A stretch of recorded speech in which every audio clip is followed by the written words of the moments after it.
Hello, everyone. Thanks for joining another product management learning series. My name is Shivi. I'm a product manager at LinkedIn and host of this show. Please introduce yourself, drop in the chat where you're joining us from. This is part of LinkedIn Learning's PM Learning Series, a series of live streaming events where industry thought leaders and product practitioners share their product management journey, as well as lessons learned to inspire current and aspiring product builders like you to level up your career. Make sure you subscribe to our newsletter in the event description to receive recap of key takeaways from this event, as well as future event updates. So today with me, I have a very exciting guest. Let me bring her to the stream. Hi, Robbie. Hi, Shivi. It's nice to see you. Nice to see you. Thank you so much for joining us. Robbie is someone that I consider has sort of the perfect bio, if you think about it. Robbie is a consultant, author, and speaker. She wrote not just one, two best-selling books, The Membership Economy and The Forever Transaction. She's the host of the Subscription Stories podcast and also a fellow LinkedIn Learning instructor. Robbie, you had how many courses? Tell us on LinkedIn Learning. 10 courses Wow. on LinkedIn Learning, which has That's been wonderful. Awesome. That's awesome. Thank you so much. And Robbie has more than 20 years of experience providing strategic business advice to major organizations like Netflix, Microsoft, and Wall Street Journal. Hopefully, we hear more about some of those case studies, on subscription and membership models. Robbie also earned her MBA from Stanford Graduate School of Business and her BA from Harvard. So thank you so much for joining us, Robbie. We're really honored to have you here today and can't wait to dive in to all things subscription. Yeah, me too. I'm looking forward to it. Awesome. I just want to say hi to some of the folks joining us from all over the world. Lorian from Atlanta, Algeria. What time is it in Algeria? Thank you so much for folks joining. It's Friday, so I know that some of you might be joining, in the evening. And so thank you for your dedication. We have folks from India, Germany, lots of folks from Bangalore, New Jersey, Latvia, wow, Toronto, hi from San Francisco, New York, Egypt, wow, Philippines, lots of global crowd of folks. Thank you so much. Paulo from Barcelona. Thank you, everyone. So during our chat, we're an interactive chat. So if you have any question for Robbie around subscription business model or how to become a thought leader, later part of the talk, we'll transition to that. Feel free to drop them in the chat and we'll pick them out from time to time. So we will love to hear from you. And yes, George from Greece, more hi. Thank you so much. All right, Robbie, so you call yourself a subscription expert. Tell us a little bit about your career journey. Like, how did you find your passion in subscriptions? Well, I didn't say when I was a little girl, I hope when I grow up I can study subscriptions, but it was more organic than that. I had been a product marketing manager at a couple of tech companies, and then I went out on my own as an independent consultant, and I realized pretty quickly that if you want to be successful as an independent consultant, you really need an area of focus. And so in the back of my mind, I was thinking, what is that area going to be? It needs to be something that is broad enough that it's interesting to me and that it's relevant to enough clients. But at the same time, it needs to be narrow enough that I can credibly become an expert, that I can actually develop some expertise. And, luckily for me, my fifth client after I hung out my shingle was Netflix. So this is a long time ago, I think 2001, 2002 that I started working with them. And I really fell in love with their business model, recurring revenue, and the way that they looked at their customers, the way they thought about their metrics. It was so different than what I had seen at other organizations. And it was so powerful. And I thought, honestly, I was like, why isn't everybody doing this, right? It's so much more profitable. Customers stay longer. It's so much more efficient. And, as a human being, I saw how Netflix really was forced to align their product to solve an ongoing problem and help the customer achieve an ongoing goal. So really improve the client's condition, the customer's condition. And I thought that is something that I can get behind, that I can feel good about. Making money by really solving an ongoing problem or achieving an ongoing goal, what I call a forever promise. In Right. Netflix's case, that was, professionally created video content delivered in the most efficient way possible with cost certainty. And they've changed how they do that over the years, but that's what they continue to deliver. And anyway, I fell in love with it. And then I saw a lot of other, I started working with SurveyMonkey and with Intuit, and, starting to see where the patterns were and where things were different by different industries or different companies. And I wanted to share with other people what I was finding. And that's really what led me to write my first book, The Membership Economy, just as a 1 pound business card to say, this is what I believe, this is what I see, and I know to be true. And by the way, if you find it interesting, give me a call and we can talk about how I can work with you. But I really just wanted to get my learnings out there so that other people Yeah, could see it. that's really awesome. I like to touch upon a couple of things. You mentioned about some of the patterns around different type of subscription business and how that change over time. I'd like to just learn more about that. And it's funny because I think for Netflix, the journey might be a little bit more straightforward. But I remember back when I was in business school, we have a case study around, for example, Adobe transition Yep. from a selling CD, type of business to going into a subscription model. And that could be for them, there could be a potential different channels of revenue, right? Going from you buying CD, $200, upgraded maybe every 2 years or every 5 years, to every month you're getting a small dose of revenue, but it compound over time. So I remember having a very rich conversation about sometimes it can get scary, about that kind of business model transition. But you mentioned about the different patterns that you're seeing working with different B2B kind of subscription business. So can you tell us a little bit about how has the industry evolved over the past few years? What patterns you notice? If you can give us some real world example from clients that you work with or case studies in your book, I think that would really help. So sort of a historical overview of the evolution of the industry or the subscription business model, and then what's going next. Yeah. Storytelling time. Storytelling time. Yay. So first of all, you bring up some great case studies, which I'll jump into. What my experience was, with Netflix as the first client that I had in this space, they were from the very beginning a digital subscription only business. So it's only in the last year or even like the last 6 months that Netflix has even, considered other revenue streams like advertising, which, there's a big announcement today about that. But they were very focused. And so early on, I really believed that you either had to be committed to subscription and to one forever promise or not, that there wasn't room for hybrid models.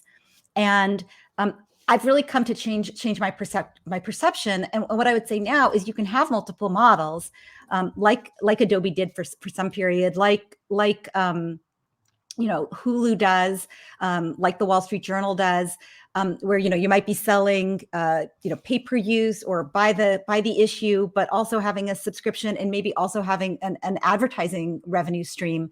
But if you're going to do that, you really have to have the right staff and the right strategy for each of those.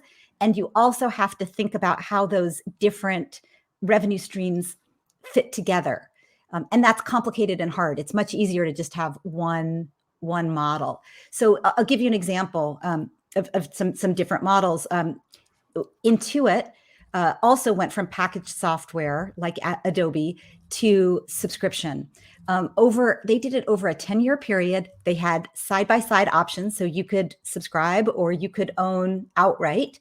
And they slowly tried to incentivize their customers to move from, buy the box to subscribe. Adobe did something really interesting. They, what I think of as ripped off the Band-Aid. They just said one day, you know what? We're not doing out of the box anymore. We have this Creative Cloud. It's a subscription. We think it's great for most of our customers. We recognize it's not great for everybody. But for the direction we're going as a company, we really want to align the outcome that is desired by our core customer base. And there's a lot of things I could talk about in terms of all the different things that Adobe tested before they, ripped off the Band-Aid. But it was very powerful because they made this very clear commitment to a forever transaction to subscriptions. Some people were really sad about it. If you were a moonlighter, a designer who, let's say, made menus and wedding invitations for your friends, but had a day job and you were paying for your own software and you didn't need to collaborate with others and you didn't have shared brand assets that you needed to manage, all of the new benefits of the Adobe subscription were lost to you. And it was much more expensive. You were like, I'm okay with the old software. It works just fine for my wedding invitations and my cards that I'm making for friends. But I think Adobe was okay with that. That edge case was a case they were okay with losing, and they had a migration path for them to another company. But they really doubled down on professional designers. And I think that kind of clear thinking with subscription is so important. The other, in contrast, Intuit waited a very long time before they kind of did away with their subscription box because they had a lot of revenue to lose, and they had it was a little more consumer or small business, and they wanted to keep those customers, and they took a longer time to make that transition. Yeah, I think those two models are really interesting, and how business made decision based on the use case and customers. I think your forever promise really also resonate with our LinkedIn community. Tammy, give a shout out. Yeah, so there's one question from our community that asks about how do you evaluate, like in this case of Adobe and Intuit, one is almost overnight, obviously through careful planning, but one took 10 years. How do you decide, when and how, what should that migration path look like to transform from a non-subscription model to a subscription model? And within subscription, what are the variations of models, and how do you make that decision? Yeah, that's such a good question, Shrinetti. I think, as a starting point, you want to know who your ideal customer is. And the ideal customer is usually who is the person or organization that can get the most value from the services and experiences you provide and is willing to pay for them. And so that's often a very good starting place is who has the greatest lifetime customer value. And then in terms of the right revenue model, we can talk later. I know we're going to talk later about subscription fatigue, which a lot of people are experiencing. Maybe you can share in the chat if you're experiencing subscription fatigue right now. One of the things that drives subscription fatigue is when a product is designed for subscription when it really doesn't merit a subscription model. So for example, if I wanted to give you a subscription to my book, right? You don't really need a subscription to the book. It's much better for you to own the book outright and be able to look at it whenever you want and, make notes and keep it on your shelf. There's not a lot of intrinsic benefit to the subscription. Now, if I said, I'm going to give you a subscription to my entire library of content and it's constantly being added to, and not only that, but I'm going to give you access to the community of people who are also interested in that same topic, suddenly it lends itself better to subscription. And something that I've seen that is bad is a lot of companies that, they see a subscription native enter their space and they say, we need to compete. So an example of that would be Dollar Shave Club. If you're familiar with that, now owned by Unilever. Unilever bought them for $1 billion. It was, a great story. They send you, everything you need for personal grooming, as you need it. And Gillette, one of the dominant players in that space, tried to do subscription as well, but they didn't understand subscriptions. And so there were a couple of things that happened. Number one, they didn't know how to send mail to consumers. That wasn't a core competency. And I think they underestimated how important it is that the box looks nice and that when you open it, it has all the information you need. They're used to sending pallets. They also were used to selling on a cost plus basis. So if you got 2 razors this month and I got 1, they might charge you, $1.97 and me $2.05 instead of having a fixed price every month. And the magic of subscriptions, a big part of it is this kind of set it and forget it mentality that I trust you, like let's say LinkedIn. I trust LinkedIn to help me stay connected to the people in my professional world and current on events that are of importance to me in my professional life. And I assume that they're going to continue to charge me a fair price. They're not going to raise the price without telling me. And it's easy to understand. So I don't have to think about it. And so if Gillette is changing the price every month because your order is slightly different, you're paying attention all the time.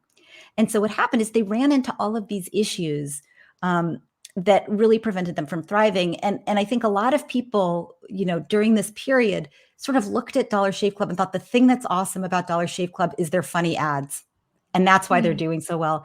And, for me as a subscription person, I mean, it was all about their operational excellence. It was about their understanding of product and pricing and packaging and the way that they supported their customers and the way they handled returns.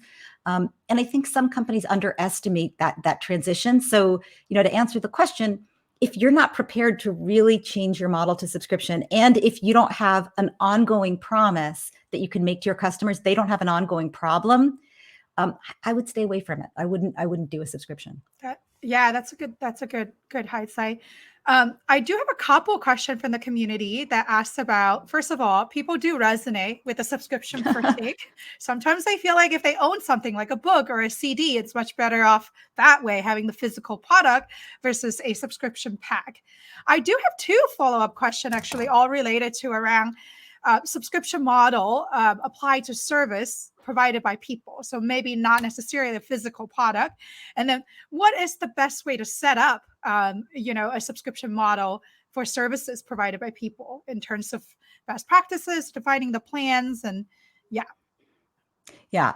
So a couple things. The comment about subscriptions where you don't need a subscription, a lot of companies do that because they want the recurring revenue and they want the higher valuations, right? If you sell your business and your business is based on subscription revenue, you get a higher multiple.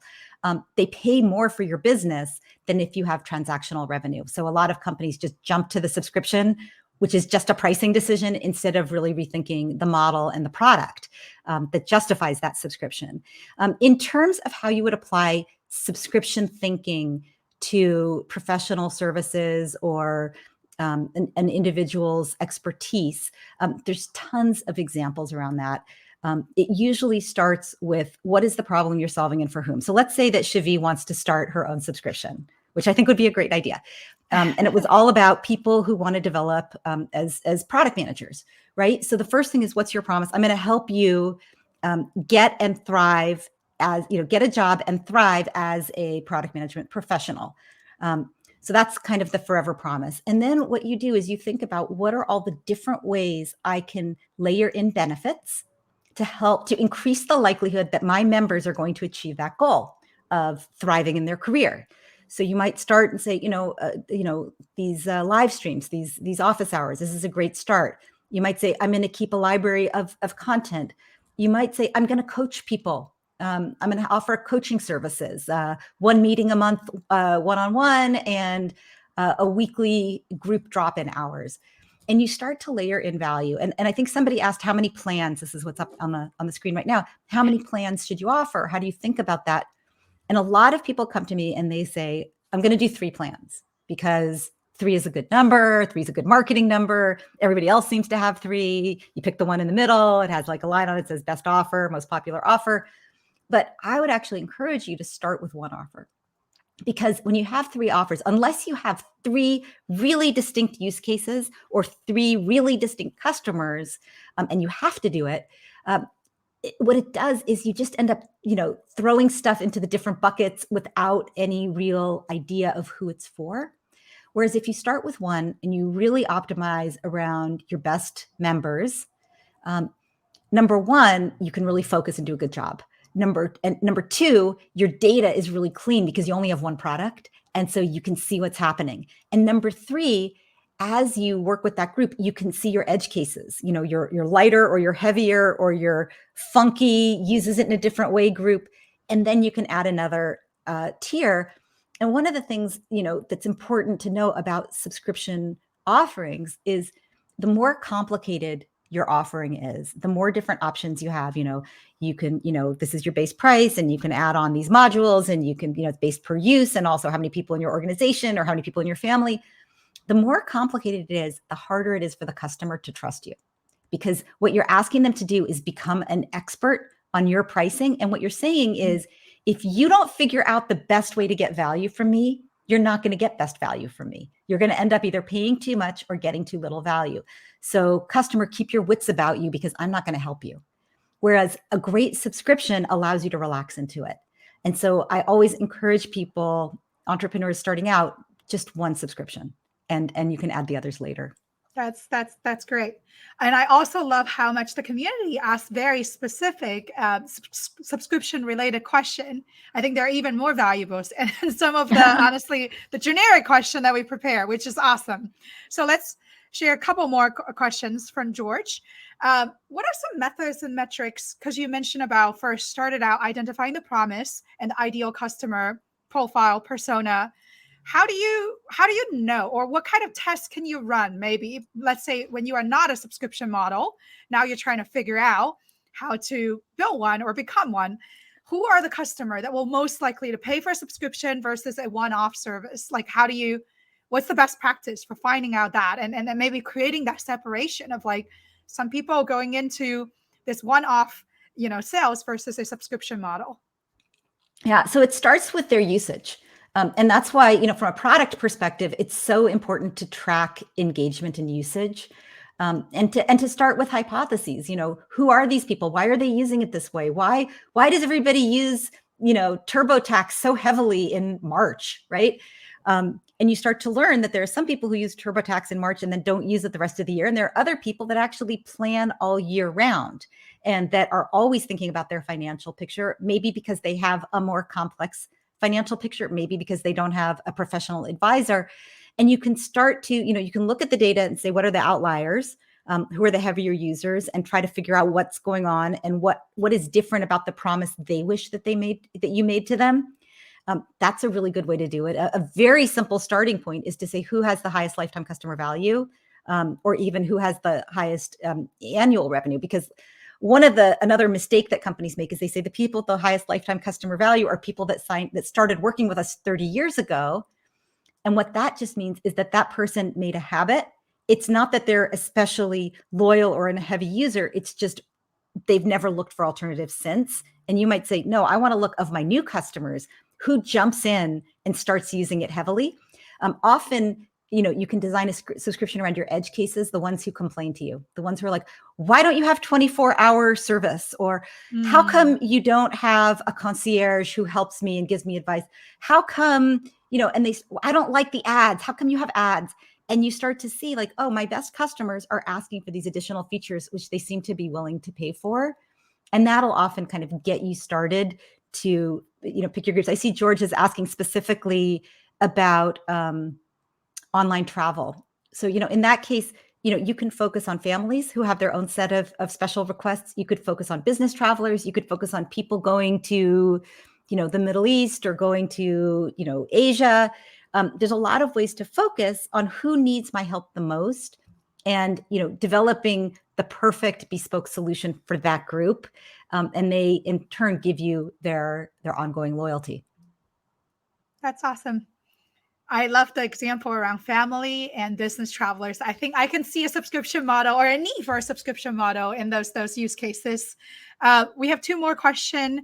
One around how do you apply subscription model maybe to different stages of the product, the product-led, marketing-led development process, right? How do you think about using maybe subscription, maybe a freemium model for acquisition, but then what are the different retention levers?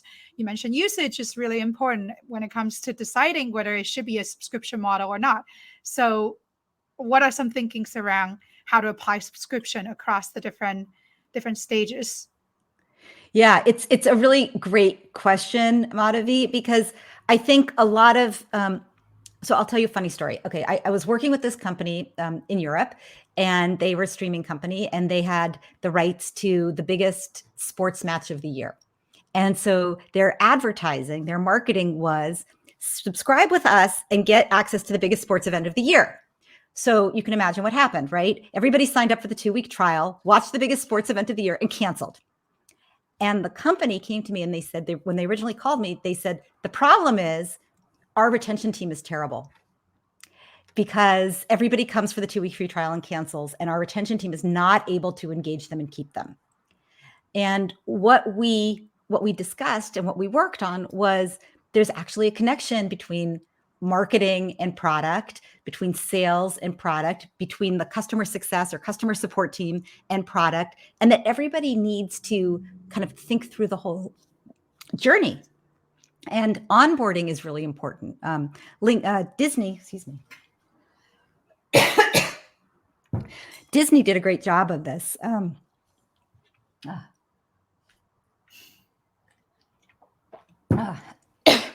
No worries. Take your time. I know. I'm like, Disney did a great job of, oh my gosh, did a great job of this with Hamilton. So as with the championship match, they said, join us, we have Hamilton. But then they worked really hard on their onboarding flow to say, hey, you liked Hamilton? Do you have anybody in your family that likes princess movies? What about National Geographic? What about ESPN? That's all part of our bundle. And so thinking about your acquisition benefits and your engagement and retention benefits concurrently, what's going to get someone to join? What's going to get them to stay? And how do we surface the benefits that get them to stay early enough so that the customer forms habits? And I think from a product perspective, you want to be thinking about all of those things. And you also want to be thinking about how you can collaborate with different parts of, your organization, the other functional areas. For example, let's say that we said the big problem is people join for Hamilton and they don't know that there's Disney, that they don't know that there's princess movies. Now, the product team says, look, it's going to take us 3 months to be able to create a flow that surfaces princess movies. So maybe the marketing team or the customer team can send out an email or send out a text that says, hey, check out our princess movies. Here's a link. And so it's not the best, most elegant solution, but it's a great way to start figuring out what's the right message, what's the right action. And then as the product team has time and confidence that it's going to work, they can actually build it into the product. I think that's a great example. I was just about to come up with hey, Disney, two years ago, a year ago, was doing Hamilton. And I knew at least 5 friends that signed up just to watch Hamilton for $10 and then, left. So I'm glad that you talk about the other stuff that they thought about. And I think they did a pretty good job, keeping folks. I think also, Robbie, thanks for staying on with us, and it resonates with our community. So I want to come to this final question about subscription, and then we can switch very quickly to becoming a thought leader and closing the talk. Mark asked the question about what industry are emerging in the subscription space that you feel like will have the most success. I think also tangentially, we have another question around, hey, do you think B2B enterprise or in a traditional industry that might not use subscription, is there a way to disrupt it using the subscription model? What are some emerging trends that you're seeing in that space? Yeah, so there's room in any space for subscription. I mean, of course, I'm a subscription person, so you can expect me to say that. But really, it's about if you have customers that have choice. So there's other places they could go. It's not, they don't have to go to you because you have the patent or you have the geography advantage. You're the only solution for them. If they have choice, and if the relationship is going to be ongoing because their problem is ongoing. And a lot of the problem being ongoing depends on how you define it. So for example, I could be a wedding dress store. I used to use that as an example of something that's not a good subscription. Most people don't want a subscription to have access to wedding dresses. Hopefully it's not too frequent a use case. But if you said, no, it's actually a membership for people who are early in marriages, right? And we help you with your wedding, and then we help you with your relationships, and we help you buy your first home, and we help you, deal with some of the challenges of, going through life with a partner. Suddenly you're solving a bigger problem that's more ready for subscription. So I think if you're thinking of switching your business, whether it's B2B enterprise or consumer or healthcare or anything else, that's the lens to look at it through. In terms of emerging spaces, I mean, I'm really interested right now in healthcare. COVID, opened. A lot of countries are now allowing telehealth to be covered by insurance, which is a huge game changer. So there's just an explosion of, things that you do with healthcare. Also, sending and receiving pills and subscriptions via mail, having a very focused offering. Like there's a company, MIDI, and their membership is all about women's health at midlife, right? They're taking a very focused area, a very specific problem, menopause, and that's a 10-year duration, and they're helping guide women through that whole journey. I find that really fascinating. The other area is IoT. And physical products that have subscription elements. So Tesla is a great example of this, Peloton. But there's a lot of, I mean, John Deere's working on this, Caterpillar's working on this. There's a lot of activity in sort of building subscription around physical products. Yeah, I think it's very fascinating. Back to the wedding example, I think it would be a good subscription targeting, let's say, mid-20 to early 30s for bridesmaids dress. That might be a good subscription model, because I can't remember how many dresses I have to pay, like $100 to get, to attend weddings just this past 12 months. So I would buy that service. But we are coming up on time. So I do want to touch upon a little bit about, Robbie, you mentioned your journey of becoming an expert in the subscription space. So what would be your advice for someone who might be interested, whether they work in product or product adjacent area, to eventually in, 5-6 years time, become a thought leader in a space? What's your been there, done that expert advice to becoming a recognized expert? Yeah. The two hardest things, I think, are number one, picking a lane. Because we're all multifaceted people with lots and lots of areas of interest and expertise. And it's hard to say, I'm going to be known as this because I'm so many things and I can help in so many ways. But the problem is, if I said to you, I'm a strategy person, which is ultimately what I am, and I can do strategy on other topics besides subscription, but you'll be like, strategy, everybody says they do strategy. You won't remember me. Also, a company like Bain or McKinsey with thousands and thousands of consultants can much more credibly say we do all types of strategy. So you really do better by focusing. That's the first thing. And then the second thing is to make time for reflection. One of the things that I do, I don't always do it, but I try to, is after I have a meeting, I try to write an article. Or I try to write a little, even just like a little paragraph, like what was interesting today is I learned that, some little thing that freemium really only works on these 3 occasions. It has to be a way of adopting new behaviors, or there's a viral component, or, your customers are the product, right? And like you think of a thing like that, and you're like, write that down. And the more you do it, the more frameworks and ideas you come up with. And then whenever, if you want to start posting on LinkedIn, or you want to write a book, or you want to start your podcast, you have an area and you have a discipline. I like that. Area and discipline. That's the winning formula combo. And focus and discipline, right? Yes. I also like, a lot of people are starting to ask, there's just so much subscription business is so fascinating. I find it fascinating before hosting this talk. Now I feel even more so. And thank you so much for everyone who's joining us, for educating me on some of your great questions as well. So I appreciate that.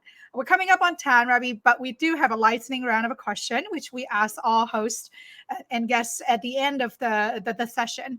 Are you ready for the challenge? I'm ready. Okay, so in 60 seconds or less, 3 questions. The first question, what is your current favorite product and why? Right now, I'm really enjoying my Levels continuous glucose monitor, which is something that I never would have thought that I needed. I'm not diabetic and I'm not a super biohacker, but it's been fascinating to learn about how my body processes food and provides me a certain level of discipline in how I eat, when, how, and how it connects to stress and sleep and all of that good stuff. So I'm really into the health subscriptions right now. Yeah, that sounds like an awesome product. Would love to check it out. Next question. Who would you say is one of your most influential product role model that has really impacted your career? I think I mentioned this to you right before we started, but Bob Baxley, who I worked with when I was a product marketing manager many years ago, is what I would call a designer's designer. He has designed, the Apple retail experience and an app. He designed for Pinterest. He was the lead designer there. He was early at Netscape.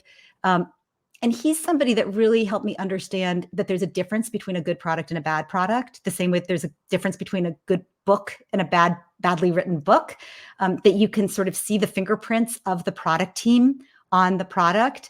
And it sort of gave me permission to say, this isn't a good product, or that this isn't an elegant solution, this is better, as opposed to just, we met the requirements, therefore it's done, check the box. So he's been a big influence. That's awesome. Uh, Last one. What is the final piece of advice or resource you like to offer to this community to help them either advance their career or learn more about subscription? I think that the one piece of advice is to keep learning. I mean, a lot of us finish formal education, in our teens or early 20s, and we don't make time for continuous learning. So I think that the best thing you can do is, even if you don't know what you want to do next or what it's for, just follow your interests, and keep learning. That's awesome. Great advice. Also, for folks who are asking questions, yes, if you visit the same link here, recording is available instantly.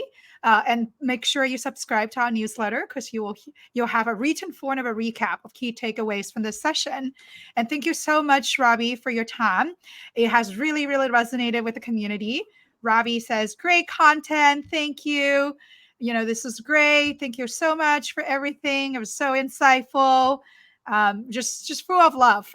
So thank you so much, Robbie, for your time, and for everyone who's joining us from all over the world. It might be pretty late on a Friday night for some of you. So thanks for spending your learning hour with us, and always learning. Thanks so much for having me. This has been really a great opportunity. And I love the questions. You really got me thinking. So thank you. Thank you. Thanks, everyone. Have a great weekend. Thanks again, Robbie. Bye.